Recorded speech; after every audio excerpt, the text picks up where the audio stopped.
Thank you very much. What an incredible group of people. Beautiful. And you know, no matter where we're going now, everybody wants to see greatness for our country. We want to bring it back. It's the same. Everybody loves each other. I'll tell you, we left so many places. I mean, we go New Hampshire, we go Iowa, we go South Carolina, we go to Virginia, we go, no matter where we go, Dallas, no matter where we go, it's the same thing. There's so much love in the room. It's easy to do this. It really is. It's easy to do. It's easy. Amazing. It's amazing. I want to thank Herman Cain, my friend, for his wonderful remarks. He's really a good guy. 999, right? 999. Wherever Herman is, thank you, Herman. And, you know, we had a meeting today that was amazing. We had the African-American pastors. So many came up to Trump Tower. It was like one of the most inspiring meetings. It was an unbelievable. The love they have for the people that they represent and people generally was incredible. And I just want to tell you, they left Trump Tower. I then immediately got on the plane, and I felt very inspired. It was a really terrific day. So, and Bruce is here. Where is Bruce? Bruce Lavelle. Where is Bruce? Bruce, get over here, Bruce. Do you know Bruce? If you don't know him. Bruce. Come here, Bruce. Bruce. All right, now get the hell out of here, Bruce. You know, this is so impromptu. You never know when you ride with this guy. I was in New York, and I went up there, guys, on a serious note to just defend a lot of the things that you've been seeing in the news that were totally false. Donald Trump is not a racist, guys. Really? You know, I went to his campaign, and I'll be honest, you guys probably never met him. I've met him several times. I actually rode back on his plane and got to help land the plane with my beautiful wife, Sharon, over here. Where are you, Sharon? And we had a big meeting up at the Trump headquarters, and we had over hundreds of pastors that showed up that looked like me and different leaders across the country to denounce this rumor, this accusation against this fine man. And it's all... Guys, the first thing when I walked up to his office, I looked around, and it was so culturally diverse, it was amazing. Most of the women were in charge. They have the higher positions in his organization. Did y'all know that? But on a serious note, I won't talk because it's about Donald Trump. I just want to let you know that, you know, I'm wholeheartedly thankful to be a part of this campaign and to help him, and I hope you guys help him. I know there's a lot of establishment guys. I was part of the establishment. I used to be a chairman at Gwinnett GOP chair. Some of y'all know me. But I'm here to tell you it's not about anything else except you guys, the people.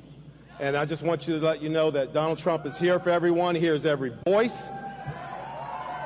And he's our guy.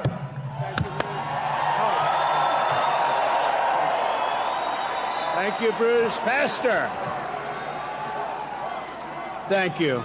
That was very nice. But we met with many, many pastors, and it was just great. So, as you can see, the people are still pouring out. Now, we could get all of these people coming in right now. If you'd like to wait for 45 minutes before we start, do you want to do that? I had a feeling you were going to say that. I had a feeling. It's been going amazingly well. You do have the mainstream media. You know, I've been hearing about mainstream media all my life. Ooh. No, I've been hearing about it, and it's true. I mean, they don't give you accurate, really representation. It's an amazing thing. They don't do it. They don't do it. You know, I constantly talk about the cameras. They never show the crowds. They never show the crowds. My wife is always disappointed. Darling, you must not have had a good crowd tonight. But now, after about 3 or 4 times, she understands they never want to show the crowds. They never want to fan the cameras. It's an incredible thing. Can you do it maybe once? Fan the cameras. Fan the cameras. They don't move them. They don't move them. They don't move them. You know, I should be happy. It's focused on my face. They never move it. Nobody knows what's going on because you really don't. They don't want to. I mean, it sounds crazy. They don't want to show the kind of response we're getting. So we had 12,000 people. We had 12,000 in Sarasota, Florida on Saturday in an afternoon during football games. 12,000, biggest crowd ever. They'd never had a crowd even close. The arena held 6. We had 6 outside, 6 inside. I made 2 speeches, and nobody knew that. They don't talk about it, so that's okay. Here's the story. Here's what's important. Here's what's important. We're winning in every single category. Every category. We're winning every single poll. Fox just came out. We're beating Hillary Clinton even head-to-head by a lot. And I have to tell you, we're beating her by a lot. But she does, and this people are going to say, oh, that's not a nice thing to say. Who cares? We can't afford to be so nice, folks. We can't afford. We don't have the options. You know, for a while we had options. We could mess it up. We don't have the options. We've got to get it right. She doesn't have the strength or the stamina to be president. She just doesn't. She doesn't. I know her. You ever notice she'll go in one of these things and she'll do something, and it's, by the way, the crowds are like 200 people. We were in New Hampshire, actually a part of Massachusetts, where I have 48%. You know why? Because Tom Brady likes me. What can I tell you? I think so. If Tom Brady likes you, you're in pretty good shape in Massachusetts. But we have 48% in the poll in Massachusetts. And we're landing, and Hillary is nearby, and she's going past, and we had all of the police in Massachusetts give us a motorcade. You never saw anything like it. It was like 50 motorcycles. It was the most incredible. I actually said, why do I have to be president? No president ever had a motorcade like we just got. And Hillary, we had 4,500 people, and right next door, meaning 10 miles up the road, Hillary had about 200 people. It's the way it is. That's the way it is. And I'll tell you, this just came out. I don't know if the other networks can keep their thing going, but I might as well. CNBC and CNN, yeah, they were pretty lousy. That guy John Harwood was a real stiff, wasn't he? What a dope. What a dope he was. He was so nice to me for 3-4 weeks. Oh, yes, Mr. Trump. Oh, Mr. Trump, we look so forward. We look so forward to having you. And then he reads this question, such a nasty question. And I said, what a nasty question, right? So they're just a bunch of phony people. But when it comes to this, I'll say it's good because it's good news. So good news, they're not phony, all right? So this was CNBC. So it said staying home. And it says for the front runner, 75% Republicans polled. Basically, you see the charts. And that if Trump runs, far more people are going out to vote in the election. Far, far more. Then it says no matter, I have no glasses on, but these are minor details. I didn't want to put the glasses on. Does it make sense? Should I put them on? No. They're all saying no. Don't do it. Don't do it. Okay, I'm going to do it without. No matter what party affiliation you consider, Trump brings them out. This is CNBC. Republicans, Democrats, and independents are all most likely to show up if Trump is on the ballot. In our analysis, we assume constant variables, the Democrats nominating Hillary, which is going to happen, unfortunately or fortunately. I'd actually rather run against her. She has done such a lousy job. You know what her legacy is going to be? The greatest job that she has ever done will be getting out of the email scandal, assuming that happens. It's true. That will be her greatest achievement. You see all the classifieds today? They had thousands. How does a person have that many emails? They have 3,000 here, 5,000. How do you have that many emails anyway? But they have thousands of classified today. It's disgusting because, frankly, she shouldn't be allowed to run. She shouldn't be. But the Democrats are protecting her. She's being fully protected, as the expression goes. And by the way, we can't tell any more jokes. You know, every time I kid and tell jokes, these guys put on, like, you know, a little segment. Like the belt, right? The belt, you know what I'm talking? I talked about Carson, how it doesn't work that way if you hit. And I went into like a whole big thing. Can't be possible. The belt will twist. So I'm going through this thing like for 3 minutes. Then I pull over to the side and I start showing the belt. And I start showing it. Very strong, very nice, you know, but it's a part of a whole story. They never show anything, just that 2 or 3 second clip. I'm playing with my belt and people don't know what the hell you're doing. It's unbelievable. And then I talked about, the other day, I talked about a reporter who changed his story. He changed his story. And I go into this very highly exaggerated phase of changing the story. They don't say what it's all about. All they do is they show these little snippets. They do whatever they can to make you look bad. So what I'm going to do, I'm not going to tell any more jokes. I'm not going to kid. Oh, you want me to? You want me to? Okay. Okay, so I will. All right. Just as long. No, it's true. And then my opponents do commercials where they take a 2-second snippet. These are really dishonest people. Like this guy, Kasich. He did a commercial. Total stiff. Hey, I'm beating him in Ohio by a lot. And he's the governor of Ohio. No, it's terrible. They say something to the effect that, can the people... I was talking about Carson, and I said that he had a certain problem, right? We don't have to go into it. Okay, I will. No. I said he had a certain pathological problem. Now, he wrote it. I didn't write it. And he said he suffers from pathological disease, okay? That's a serious problem. Don't we have enough problems in this world? And I said, essentially, the people of Iowa can't be that stupid. And then I said, the people of the United States, something to the effect, can't be that. In other words, I'm talking about everybody. How can you vote for somebody with a problem like that? I'm not even talking about going after the mother with a hammer. I'm not talking about hitting his friend in the face with a lock. And I'm not talking about that total nonsense about boom, into his stomach, and the belt saved it. Okay?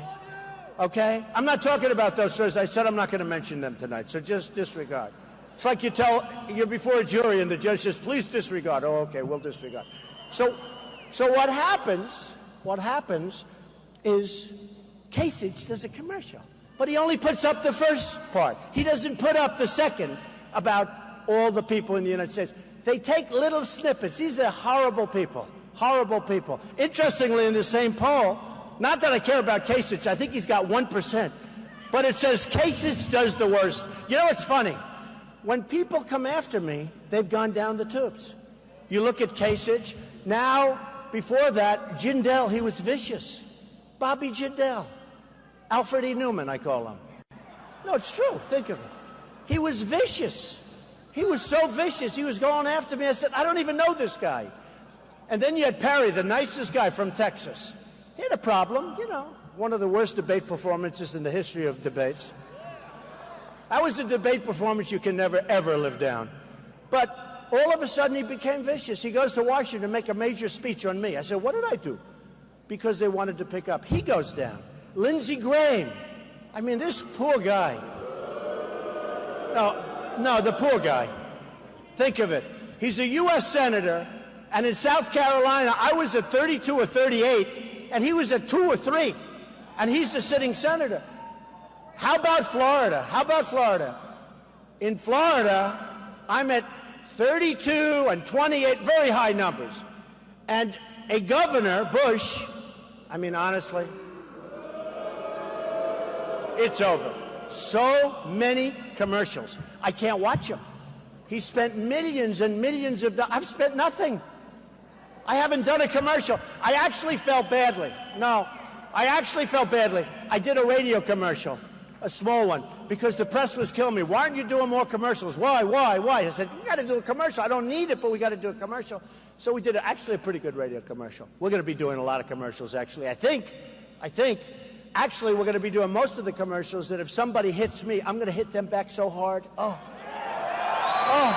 you have no idea. We're going to hit them back 10 times harder than they ever, which is what we should be doing with ISIS and everybody else, okay? Incredible. Incredible. USA.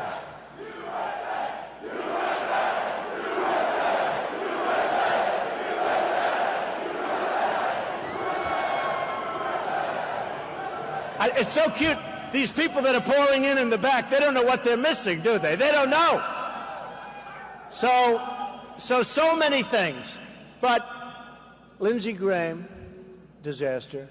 Perry, disaster. All like disasters. Think of this. And a friend of mine said, you know, so far, now let's see, Christie hasn't hit me yet. He will. He has to. He has no choice. He's at 2 or 3. He's got to. He's going to hit me at some point. Rubio's got to hit me. Hey, there's only one way you get to the top, and it's all through Trump. Let's face it. They have to. They have to. Even I think Cruz is going to have to hit me because, you know, he's a nice guy. He's been so supportive. Everything I said, he supported. Every single thing I said. And he's been so supportive, but at some point he's going to have to hit me, right? It's going to be a sad day, but we will hit back. I promise. I promise. But you look at what's going on, and you look at the world, and you see what's happening, and we have to get this right.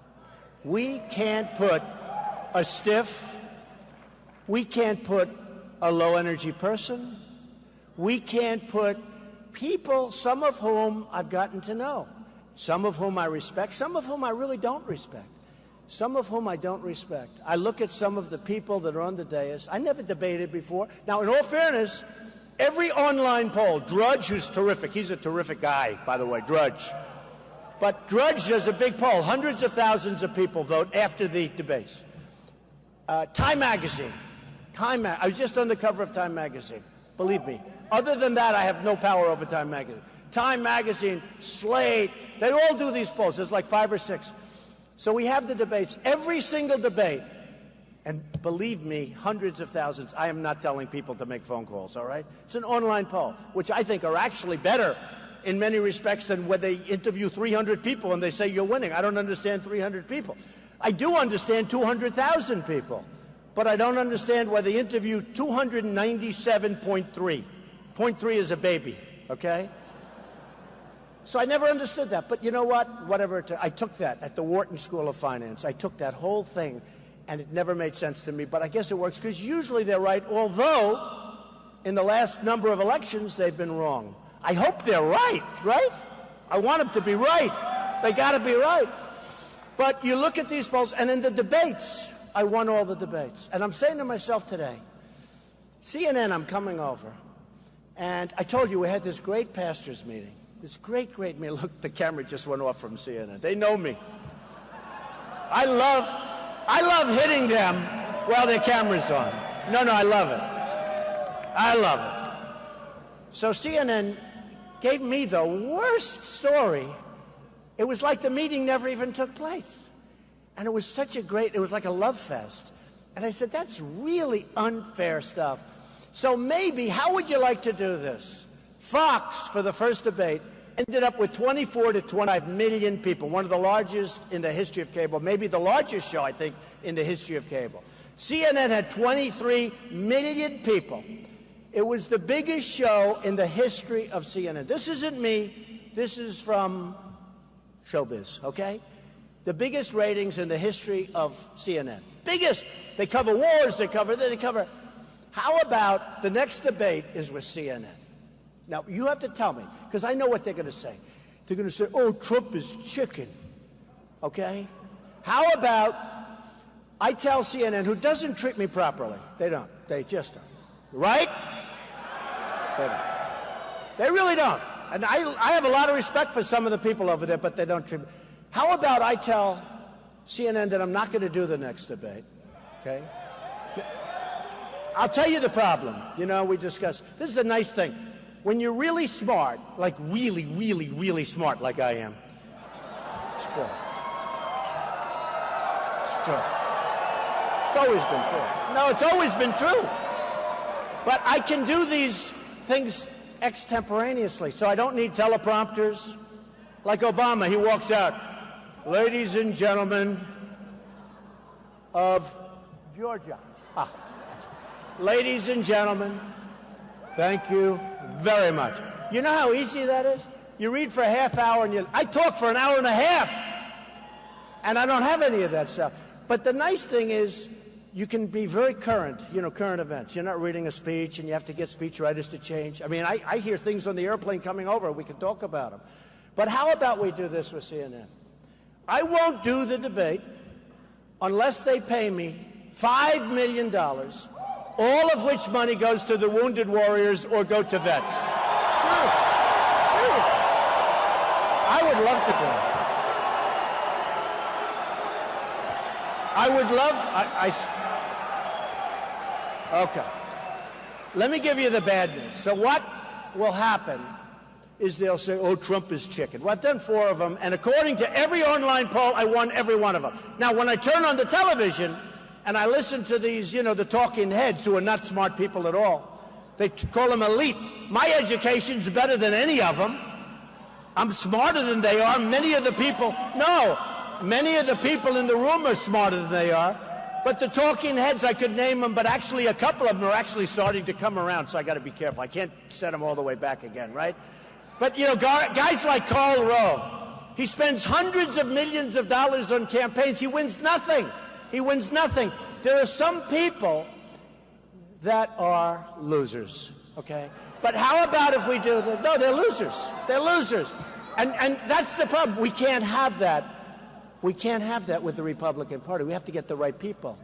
And we have to win. That's why when I show you this poll, it's a Fox poll, where I beat Hillary, that's what we have to have. And I haven't even started on Hillary yet, other than I do say no strength, no stamina. But with CNN.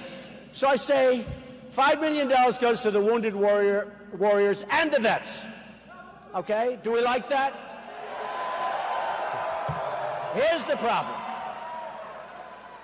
We're winning by a lot. I say we because we're all in this thing. A lot of people say, oh, well, Trump's crowd, they say it over here. Trump's crowd, it was packed. We haven't had, you look at every stadium. Mark Cuban called up, you want to use my arena, the Dallas Mavericks. I said, what day is it? Thursday.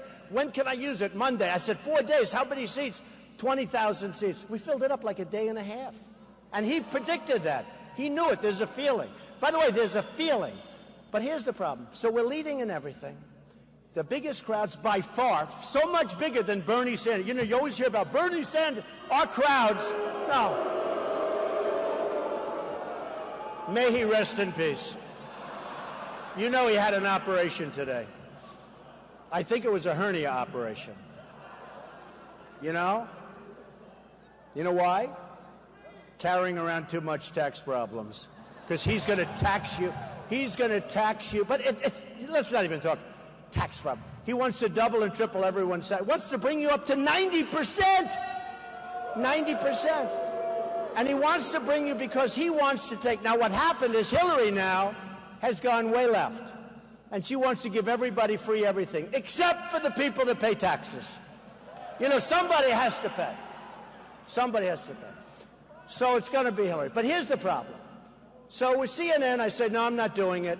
Their ratings will go down where they would be. Let's say they would have had 1 million people when they have maybe 2 million people and they have 24, 25 million people. The case of Fox, 23. So they're expecting a big audience, December 15th. They're advertising it all over. What I do like, they finally used a beautiful picture of me. Finally. Sometimes the pictures are so bad. They have my chin pulled back, so I look like quadruple chins. They picked the worst, but they picked a good picture. I'm so happy with them. I actually wrote them a letter saying thank you for the first time in about 2 years. But here's what happens. I won $5 million. They were getting $4,000 for a 30-second ad for the last debate. They went from $4,000 to approximately $250,000 for a 30-second ad. That's a lot of money. And then if you remember, CNBC extended their debate by 1 hour 2 days before. They said they're extending it because they were making a fortune. They were totally sold out. And who's the one that said, no way, you're not going to do it? I did. Not because I could stand up there forever. But I said, you're not going to do it. And everybody told me everybody, this is like the wall. Believe me, we're going to build a wall. Mexico's going to pay for it. Believe me. It's like the wall. Like the wall. It's like the wall. Everyone says, oh, you'll never get Mexico to pay for the wall. So when I did this with CNBC, they were going to make it 3 hours. I said, number one, I can stand up here for 25 hours. I can stand up for 2 days. I don't care. But who the hell wants to watch the same questions over and over and over again, right? For 2.5, 3 hours. So I said, no way. And I said, we're not going to do it. In all fairness, Carson joined in with me. He said, absolutely, I'll go along. And they folded in about 2 seconds. That's supposed to be the business network. They folded quickly. They folded. So with CNN, here's what they'll say. Trump's chicken. He's afraid to debate. He's afraid to debate. And what I don't do, I just talked to Corey and Hope and all of my people. I said, I'd love, because I watched this story on the pastors. It was so terrible. It was done by a reporter sitting right back there. No, it's true. Who, by the way, she wasn't even there. She wasn't in Trump Tower. That's where we had a beautiful news conference with all these pastors, and it was like we didn't do anything. I won't mention her name. I don't want to make her any more famous than she is. She's not very famous, believe me. But such a disgusting report. So the problem is they'll say that Trump is chicken. Now, if you're not leading and you're going nowhere, you have nothing to lose. But wouldn't it be bad? I'm leading the polls. I don't do it. I play cute, because you're playing cute, right? It gets out I'm chicken, which I'm not. One thing I'm not is chicken, okay? Remember, every single poll, I won every single poll in the debates, all 4 debates. Check it, folks. You know, I only say what's true, because if I say anything that's even slightly off, the next day I have headlines. Every single poll. But if I do this, it could be he's playing too cute, and maybe I don't do well, and maybe my real polls, which are the polls we're leading by so much, maybe they go down. So should I tell CNN that I'm not doing the debate because they treat me really unfairly? And say, but I will do it if you give $5 million to the vets? Or, well, now I know, with the people in this room, good. And if they covered my whole remarks, good, but they won't. They'll just cover a tiny bit. They won't mention what I just said. So they give you like 3 seconds of this. If I do it, I have a feeling I could face repercussions in the polls. Should I do it or not? I don't know if I want to take the chance. I don't know. You know, it's a little like, okay, we all heard of The Apprentice, right? The Apprentice, one of the greats. I love The Apprentice. So Mark Burnett came up, wanted to do The Apprentice. The show became a tremendous, tremendous hit. And by the way, the head of Comcast, who's a great guy, Steve Burke, came to my office just before I announced. He wanted to renew for a lot of money. I'll pay whatever. Wanted to renew. And I said, Steve, I think I'm going to run. I wasn't sure, because I wasn't sure until I got down that escalator with my beautiful wife waving. She was more confident than I was, I'll tell you. But she's waving. And I'm saying, am I going to do this? The bottom of Trump Tower, this massive area, was you couldn't even see any of the marble because there were so many cameras on it. And I took a deep breath, and I went, let's go. And I did it. And by the way, and in that speech, we announced illegal immigration. We announced a whole pile of things that turned out to be a very, very big deal. A very, very big deal, right? Very big deal. So, build a wall. So what happens with The Apprentice is we went on, and they didn't have an option, because everybody said, well, Trump isn't going to be, he's not a television star. They did a 1-season deal without an option. Very unusual. They didn't want to waste the ink. And critics said, why would anybody want to watch The Apprentice with Donald Trump? And then they said, the worst insult I've ever had. This one critic, a total moron, said, women will never watch. You know, unless women watch the show, it can't be successful, because women make up a big part of the audience. And unless you have big women, and you just can't. The people on television know that. And this one guy said, why would women ever want to watch Donald Trump on television? You believe this is when it first came out. So, very insulting. In fact, I said to my wife, am I that bad, darling? Am I that bad? And I said, I've done fine. But the show goes out, and it starts at number 10, it goes to number 8, it goes to number 5. Anyway, many evenings, the number 1 show on television became this phenomena. And so what happened is I played chicken because they didn't have an option. So what happened is NBC came to me, and I read all about Friends, where they made $2 million an episode, and there were, how many of them? 5 or something, right? Jennifer Aniston, all of them. And they had like a union, but they made a lot of money per episode. I would have not formed that union. If I were Jennifer, maybe I would have asked for more, but that's okay. She's a team player. So what happens? I said, I know nothing. My agent told me don't do The Apprentice in the first place. It's not going to work. So I fired him. I said, you know, the show just went to #1. No, I fired my agent. So I'm stuck without an agent. But I read all about these ridiculous salaries at these television stars, and I asked for a tremendous salary. I said, look, I have the hottest show on television. You remember that season 1 in particular, the final episode? I think it was second after the Super Bowl, had tremendous numbers of people watching it. And I said, all right, I'll do this myself. This is too simple. And so I asked for a crazy number. And they said no. They turned me down. And I said, man, I just blew it. And 2 days later, they called me back. We'll give it to you. Okay? And I said, why? They paid me a fortune. You saw the money I made on The Apprentice. I had to file it. How much was it? $213 million. You believe that? Nobody believes it. I don't believe it. I mean, to be honest, I had to file it. You know, I had to file my statements. Everybody said, well, maybe he's not as big as people think, and you know what's going to happen, and he won't file. Well, I filed, and I was much bigger.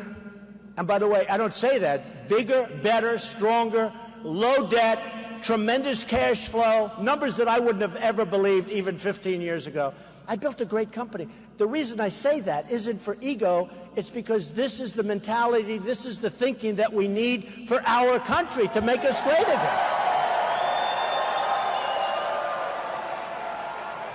So, just to finish, and then we're going to get back onto that, but just to finish, I said to the head of NBC, why did you fold? Because I love business, you know. I love to know, why did people fold like little people? Why did they fold? So I said, why did you fold? He said, you know, we weren't, and we started interviewing other people, but in the end, we didn't want to take a chance, okay? And it's the same thing with us. It's the same thing with us. We are going to do something so strong and so bold, but we can't take a chance and pick the wrong president. We can't pick a woman who is totally embroiled in scandal for her whole life. Whitewater. No, think of it. Whitewater. Whitewater was no different. Everybody that studied it, they did a book on it. She should have been indicted. She should have been indicted. How about, wasn't it the cattle futures? The cattle futures, right? Where her numbers went up, like she made a massive amount of money in like 1 week. And guys that do this professionally all their lives, they've never made that. The whole thing is a scandal. The whole thing is corrupt. It's corrupt, and it has been. You look at the foundation, you look at everything. It's been so bad for so long. We can't do that. We can't get involved in that stuff anymore. And honestly, it's true. She'll say hello to people. She disappears for 5 days. I don't disappear for 5 days. Tomorrow I'm going someplace else. I'm all the time.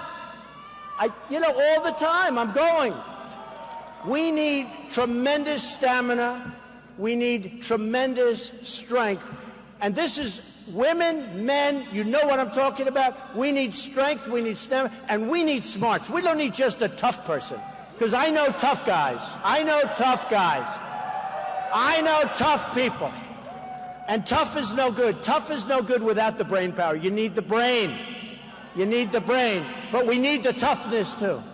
We need General Patton. We need General Patton. I mean, our armed services today are so politically correct that a guy like General Patton, who is a vicious, ruthless, horrendous human being, who cursed and spat and it spit in people's faces, who cares? He was great. And by the way, his troops would go to hell for him. His troops would go to hell, Mad Dog. His troops would go to hell for him. Or we need General Douglas MacArthur. In the history of West Point, one of the greatest intellects, and he was a totally different type, but he was a guy that only understood winning. That's what he understood. We don't need these guys that I see on television all the time talking about ISIS is very tough. ISIS is tough. There's 60,000 people. We got them through horrible planning. That whole thing with Iraq, again, got to be given points. I said in 2003, 2004, don't go in. And now, I am by far, and we have a lot of vets. I love you, vets. I love you. A lot of vets. We have a lot of vets in this room. And we're going to take care of our vets. We are going to really take care of our vets. You know, we put in a plan recently. We're going to take care of our vets. But we have to have people that don't talk. We don't want talkers. We want doers. We want people that know what's happening. I see on television all these generals, they're talking about, yes, well, then we're going to do this. I see Obama a couple of weeks ago. We are going to send 50 men to Iraq or to Syria. And then he said, where are we sending those men, by the way? Why would a president or... I didn't say it. I didn't say it. I didn't say that. Go ahead, say it again, but louder. Very rude. They're very rude in Georgia, aren't they? You heard what he said. Well, there's something going on, because some of these decisions are hard to believe. So he announces that he's sending 50 men over, and maybe some women. I don't know. But he's sending 50 people over, our finest. Why would you do that? Why would you say anything? Because now they're being hunted. Now they've got targets on their back. Now the enemy knows they're going over there. Why would you say that? They're being hunted like wild dogs. They're being hunted. Why would you say that you're sending 50 people? And it's, you know, the interesting thing, it's not even good psychologically, because 50 is not the number. I mean, 50 people. So it's not even good from that standpoint. It's not like we're sending 100,000 people. 50 people, they probably say, wow. Well, number one, we're going to get those 50 if we're the enemy, right? Number one, we're going to get those 50, and we're going to make them look real bad. And number two, 50 people. How stupid is this? Okay? If you're going to do it, either do it or don't do it. But you have to either do it or you don't do it. Their strategy is totally wrong. So I write the book, 2000, The America We Deserve. You saw that, right? Did you see the book? Does anybody have that book? The America We Deserve, in the year 2000. And I talk about Osama bin Laden, because he was a terrorist with a big fat mouth, and he was going around saying the destruction he's going to do. And I said in the book, 2 years before the World Trade Center came down, you better do something about this guy, Osama bin Laden. I said something about he's going to crawl into Iraq and come back. And a couple of people said, man, Trump actually called Osama. He did. He came back. He knocked down the World Trade Center with thousands and thousands of lives, and people still dying, and families still suffering because they lost people. This was the worst attack. This was worse than Pearl Harbor, because at least that was an attack on the military. This was an attack on innocent people working in an office and having lunch up on top of the world. This was an attack on civilians, the worst attack in the history of the country. And we could have done something about it. We could have done something if we had leaders, if we had smart people. We could have done something about that. Osama bin Laden was out there. I wrote about him in my book. He was out there. You don't go out and say we're sending 50 men. Here's another thing. Bush started a war. Shouldn't have been started. You're going to destabilize the whole Middle East. That's what happened. And I said it. 2003, 2004, Reuters has a big article on top. Trump says totally against the war. Not because I would be against, but because you have to know, I'm going to build a military so strong, so powerful, so great, that we'll never have to use it. We're never going to have to use it. We don't want to use it. We don't want to use it.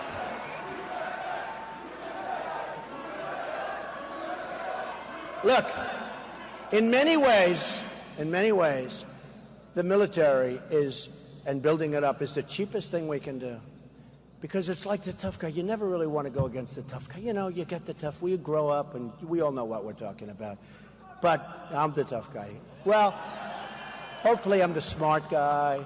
We have to have cunning. We have to have guile. We have to have a lot of different qualities. But we can't keep going with these all-talk, no-action politicians who are paid off by their PACs. They're paid off by the PACs. They're controlled like little puppets by their PAC.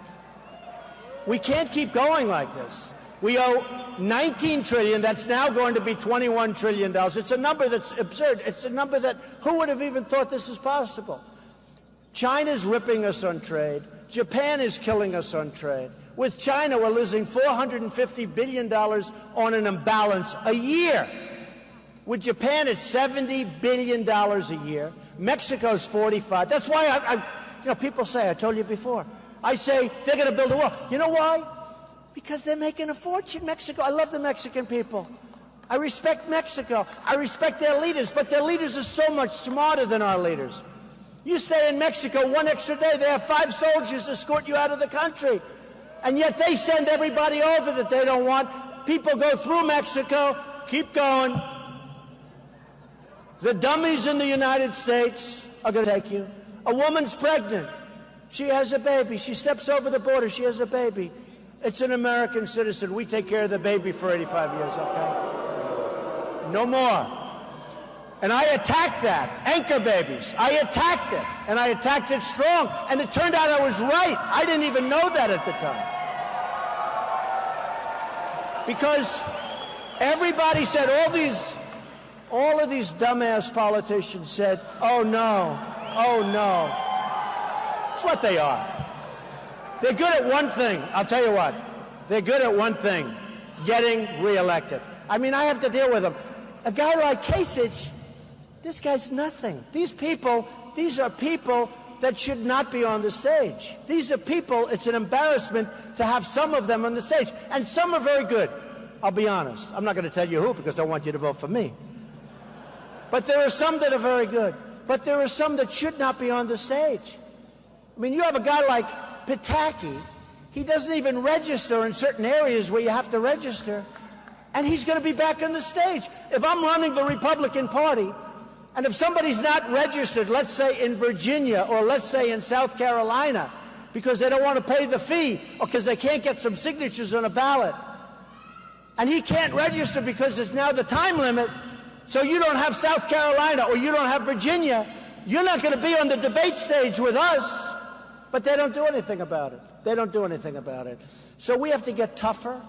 We have to get smarter. We have to really run this country with love and with heart, and we have to take care of people that are sick, and we have to take care of people that need help. We have to get better health care. Obamacare is a disaster. It's a disaster.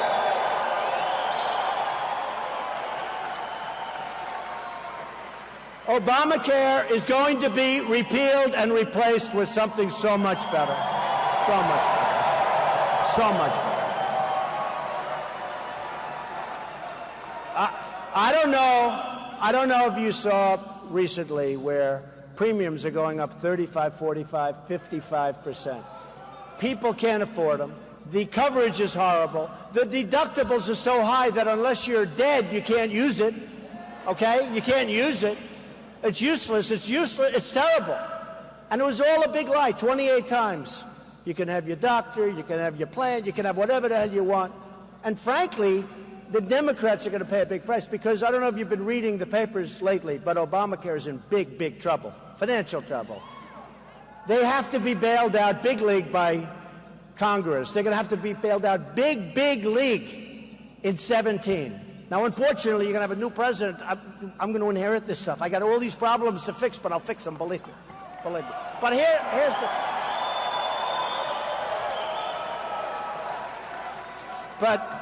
But here's the problem. The Democrats, at least we know where they're coming from, right? These Republicans, we send them to Washington. And I support them. I give a lot of money, all that stuff. But we send them to Washington, and they get down there, and they don't do the job that they campaigned for. They say, we're going to end Obamacare, right? I don't know if you have any of this area. Probably you do. We're going to end Obamacare. We're going to do this. We're going to strengthen up our military. We're going to take care of our vets. We're going to take care of our vets. They talk, and they talk, and they talk. Now they get down to these gorgeous halls with the beautiful marble columns and the angels on the ceiling, right? And he looks at his wife, and he says, we finally hit the big time, darling.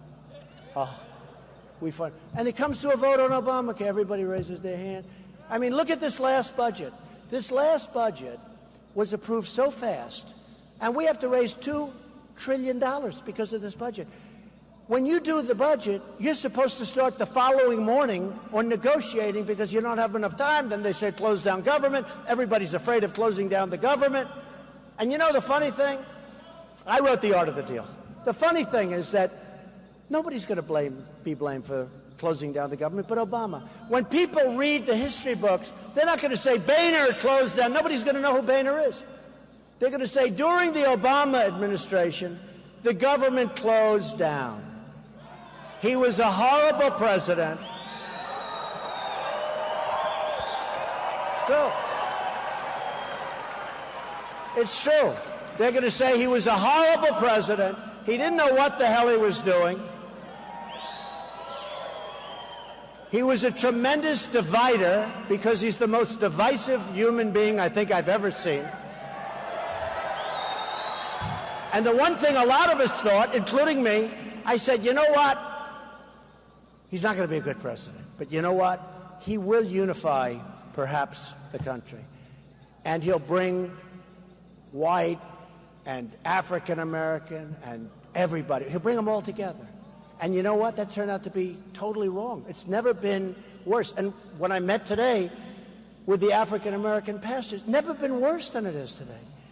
And frankly, if you're African American youth, 51 to 55% unemployed, I mean, everything is bad. The man has been a horrible president. He's been horrible.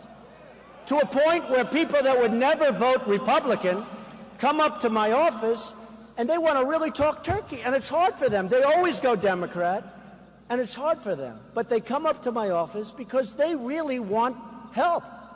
So he's been a great divider. He's been an incompetent president. Everything he touches turns to you-know-what. No, everything. Everything. Think of it.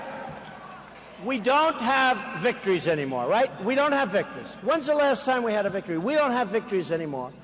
Our health care is no good. It's a disaster. Our trade with all of these countries is no good. Our borders are like sieves. People are just pouring in. We have sanctuary cities, which, by the way, will end very quickly, okay?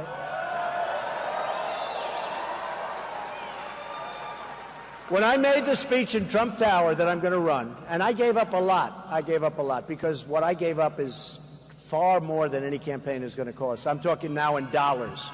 I gave up a tremendous amount, including shows and everything else. But I gave up a lot. You know, a politician gives up nothing. They run, they lose, they win, they run again.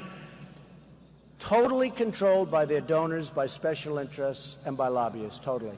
And there's a story, and I have to tell you, because this is like, and I've been saying it for a long time, I think we had either 9 or 11 super PACs formed for me. Trump super PAC. One of them was the Art of the Deal PAC, the Art of the Deal.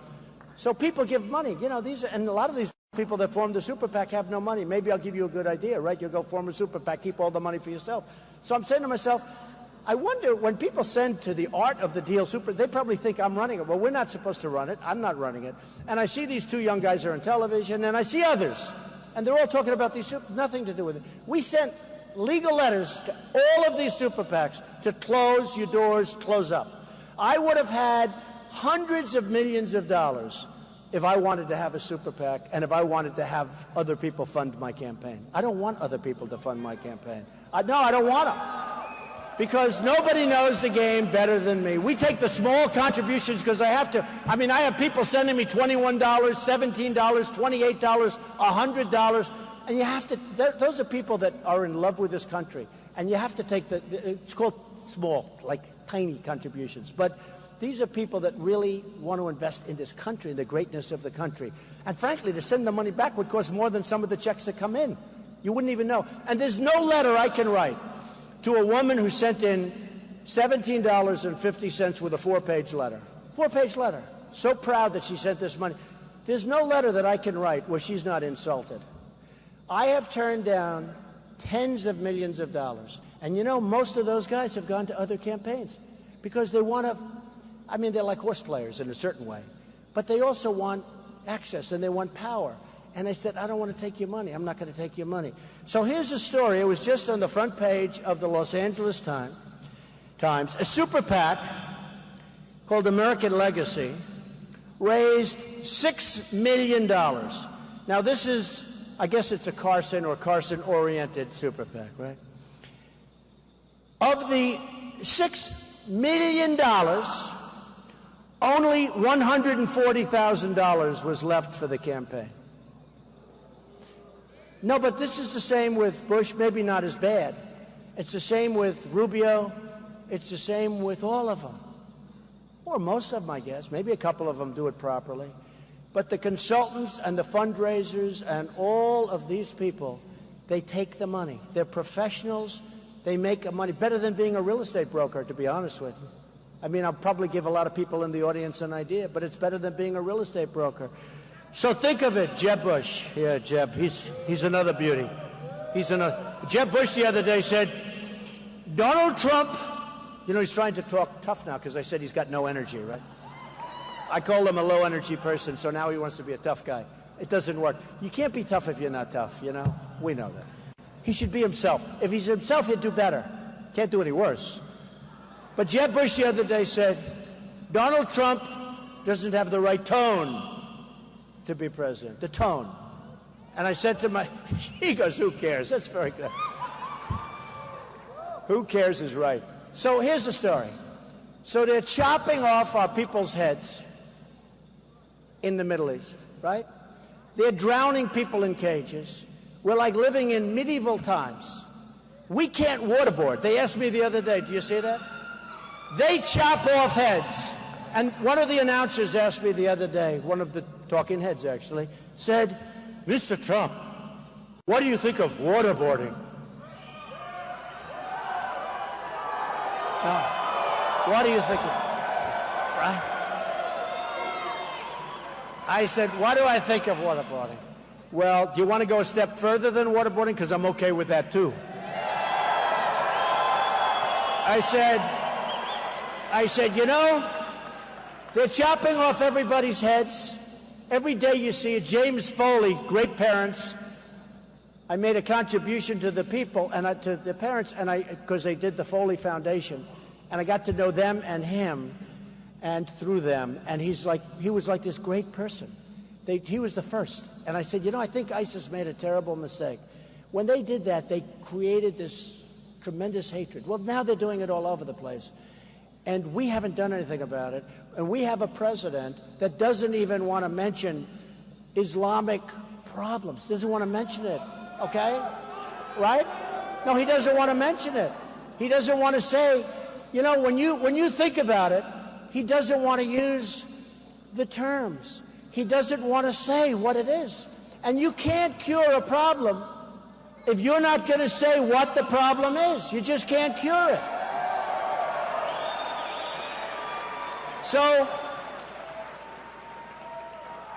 So we have a terrorism problem like probably there hasn't been. We're fighting a war like we've never fought. Of course, he's not saying it's a war either, but we're fighting a war where they're blowing up airplanes, where they're doing things like what you just saw in Paris and other places.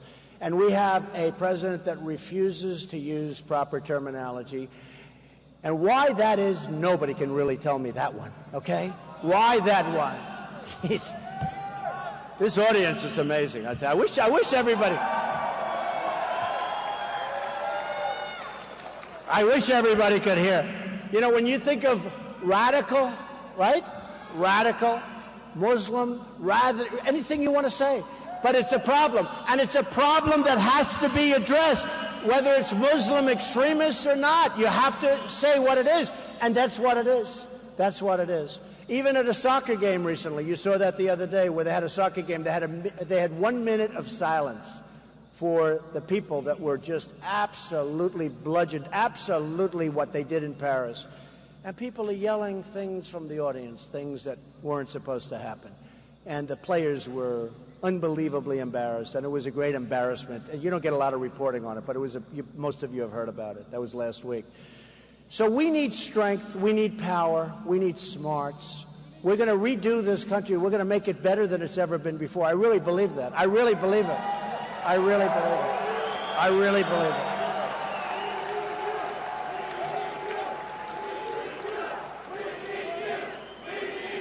Well, thank you. The other day, I read on the headline of one of the newspapers, the number of migrants crossing the Rio Grande is through the roof. You know, we've been hearing, oh, well, it's not. Tremendous increase. The number of migrants crossing the Rio Grande. Our country has no borders. If you don't have borders, you don't have a country. I'm sorry. I'm sorry. I'm sorry. So, and I'll tell you this, if I didn't, at the base of Trump Tower in New York, if I didn't talk about illegal immigration, I don't even think you'd be talking about it right now. You had Kate in San Francisco. You had Jamil, this young, incredible guy that was going to go to, he was a football player, a good student. His father, I've gotten to know him, an unbelievable man. And his son was shot and killed walking home with a sandwich for his father from the deli. He was going to go on a scholarship to one of the great colleges, maybe Stanford, on a football scholarship. The apple of the father's eye. And he called up his father. And he said, Pop, he called him Pop, I'll be home in a couple of minutes. I'm right outside. I've got your sandwich. And then a minute later, Jamil Shaw, Sr., heard 3 or 4 gunshots ring out, and he knew it was his son. And this was a guy that walked up to his son, held a gun to his head, and pulled the trigger right through the head. And when the boy went down, he went like this, and he shot him again and blew his hands off. An illegal immigrant that came over. Kate, the same thing. In Los Angeles, a few weeks ago, a woman, 66-year-old veteran, raped, sodomized, and killed by an illegal immigrant. We've got to get our country back, folks. We've got to get, and by the way,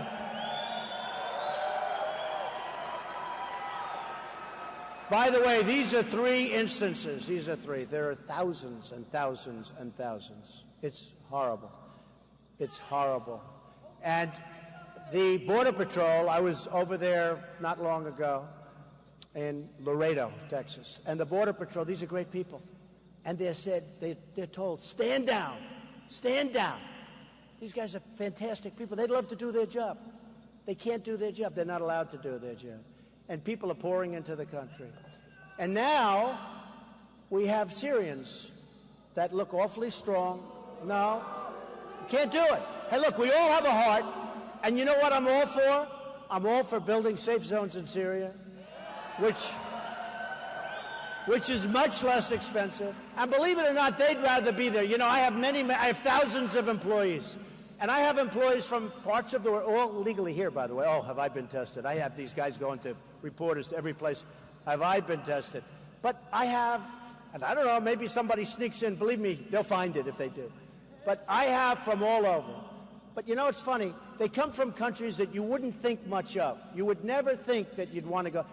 Their big ambition is to make money here and go back to their country. They want to go back to their country. And I understand that.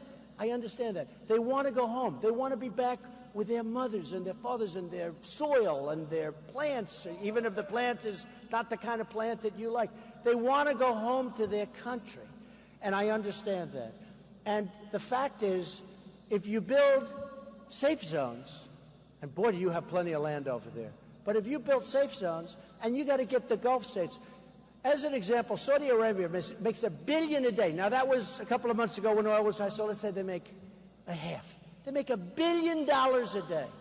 So much money, they don't know what to do with it. I know them. They're wonderful people. They treat me nicely. They buy my apartments. I love them, okay? But you know what?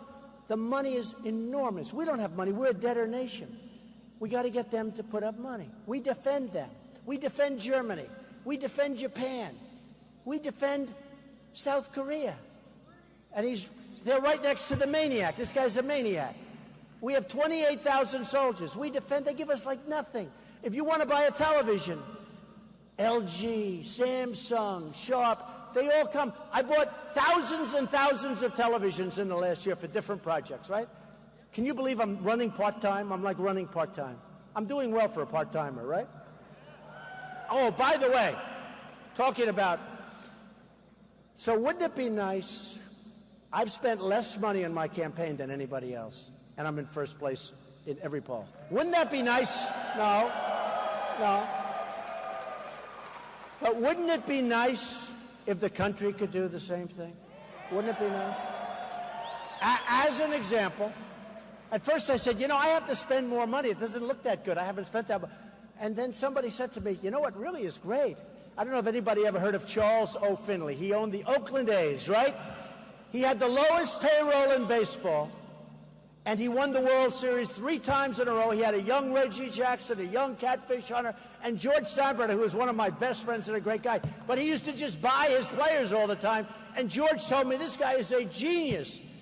He had the lowest payroll in baseball, and he won the World Series 3 times. And he'd sell his players for a fortune, and he'd replace them with guys that were just as good. Wouldn't it be great if our country could run like that? Wouldn't it be great? Wouldn't that be great?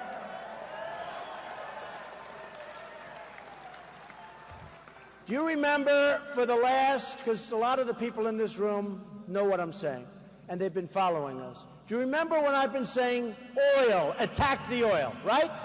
I've been saying that now for what, 4 years? But I say more. I say attack the oil and then keep it. These guys attack it, but they don't want to keep it because they're stupid. So for 4 years I've been saying attack the oil. Attack the wealth of ISIS. Attack the wealth. And they all said, oh, that would be ridiculous. Obama actually had one of his generals say, well, that wouldn't be a good military. I said, wait a minute. They're making much of their money from oil. They're making a lot from banking. And who knows better about attacking banks than I do? I'm one of the all-time pros of history. Okay? Got to attack the banks.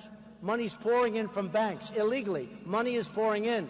And the banks will stop it because I know the games. These politicians don't know anything. But I've been saying, attack the oil, attack the oil. They've been saying, that doesn't make sense. That's not a good strategy. I actually heard the other day that attacking the oil is a bad idea because it's environmentally not sensitive. Can you believe this? No, attack the oil because what's going to happen is you're going to have fires, you're going to have smoke going, and they don't want to do it for environmental reasons. Can you believe the incredible incompetence? Okay. So I've been saying that that is a serious consideration as to why they didn't attack the oil, just to show you how stupid our leaders are. And these people want to kill all of us. So I've been saying attack the oil. Well, after Paris, and right at Paris, finally, and it was France that did it. Can you believe it was France that led the attack? Which I'm happy about. But they finally started attacking the oil. And only one person back there said, you know, that was Trump's idea a long time ago, and he's been saying it every chance I got. But I said one other thing.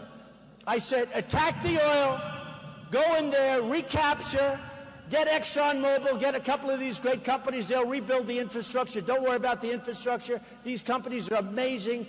Half of you probably work there. They're amazing companies. They will rebuild it so fast and they'll build it new and nice. We'll encircle it, we'll make a fortune, and we'll give a percentage of that money to the families of the soldiers of Iraq and other places that were killed and so badly wounded. We'll give a percentage of that money to the wounded warriors, and we'll take care of our people. But these guys don't want to do it. You know, in the old days, to the victor, you know you're a military man. I can see it. Stands up straight, great guy. But I can see it. To the victor belong the spoils, right? We don't do that. We don't do that. We're so dumb. We go in, bomb the hell out of places, win, then we leave. And how about Obama? So he talked about the 50, but how about this one? When he gave the exact date when we're pulling out. Okay, how about that? And I said, wait a minute. It must be some kind of a game. I thought maybe he's playing a game. That he didn't mean it. Because if he doesn't mean it, he'll get him by surprise. See, our country needs the word unpredictable. We're totally predictable. He announces the 50. He announces next week we'll be bombing a certain city. In the meantime, it turns out to be hell on wheels because they're so prepared. because whatever he says turns out to be right. You'd think he'd be leading them. So what happens is Obama comes out, and he said, we're leaving Iraq on a certain day. And he meant it. So what happens? And believe me, they don't want to be killed. You know, you read all about they're going up. They don't want to be killed. They don't want to be killed if they can avoid it. So they pull back. They say, wait a minute, this guy, how stupid is he? He's told us when he's leaving. What do we have to fight for? They're leaving soon. So they pull back, and we think we're doing great because they pull back. And then we leave, and then they go and do whatever they want. And by the way, ISIS came because we had no control over the people that took over Iraq. They wouldn't let ISIS have their fair share. And what happened is ISIS became more vicious by far than them. And more vicious than Saddam Hussein, by the way, who didn't have weapons of mass destruction. So what happens is we have a president that told them the exact date that we're pulling out.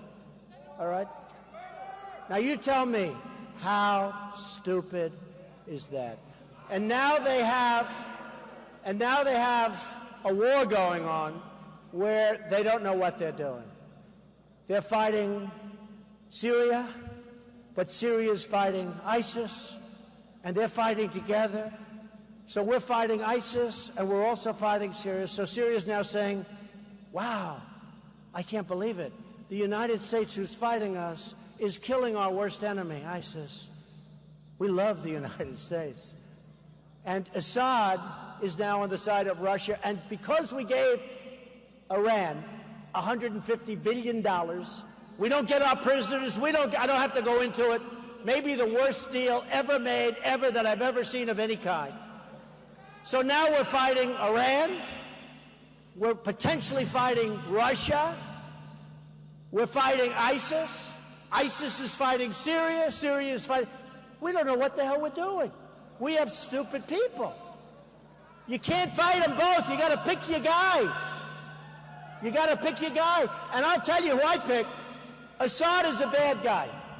We're backing the rebels, just like we did in other places, okay?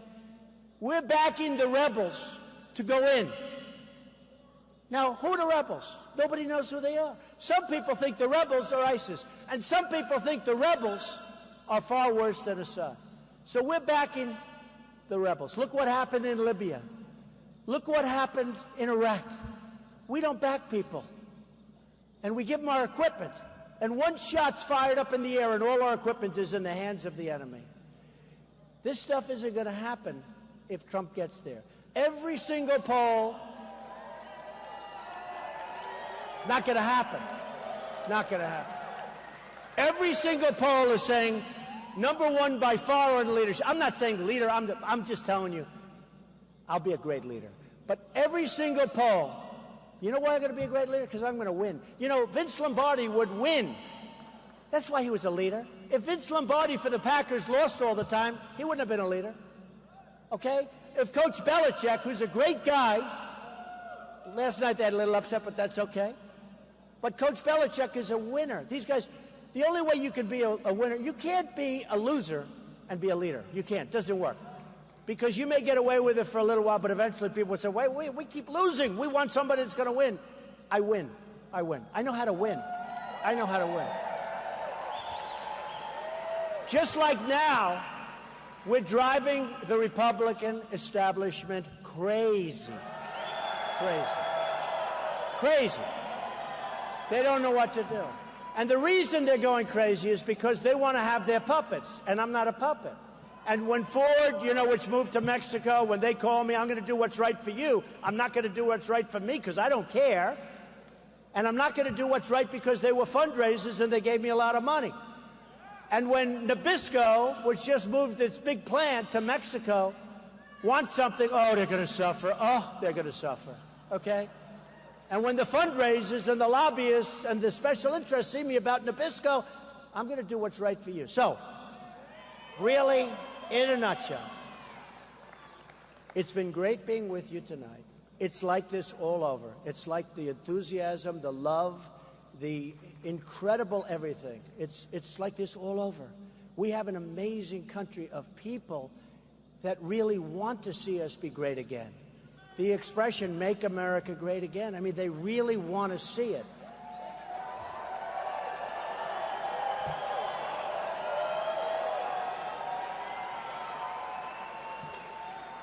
We have to get out and vote. Don't believe all this stuff. I think I'm going to win the Hispanic vote, and I frankly don't think it matters. You know, the fact is that if the Republicans got up and voted last time, you would have had a different president. I don't know if you know it. Romney let us down. He let us down, and he didn't energize the base. People were saying, "I don't care." I mean, if you don't care between Obama and Romney, that's not doing a good job. We've got to get out. We've got to be energy. If you have a broken leg, a broken back, a broken neck, you have to get up and you have to vote. You've got to go out and vote. And I'll tell you this, and I say this even more strongly now than ever before, because I've gotten to know so many people on the trail. Our country is made up of unbelievable people and spirit. Our country, with proper leadership, and I'll give you really proper, we're going to have fun. We're going to have victories. We're going to win. We're going to win so much. We're going to do things. We're going to take care of our people that need it, which Republicans aren't going to ever get credit for, and we're going to do that. We have to do that. Otherwise, I wouldn't even run for office. We're going to have a big, beautiful heart. But we're going to make this country not only great again, we're going to make our country greater than it's ever been before, and we can do it. We can do it. Thank you. Thank you. I love you. Thank you very much. Thank you. I love you. Thank you very much. Thank you.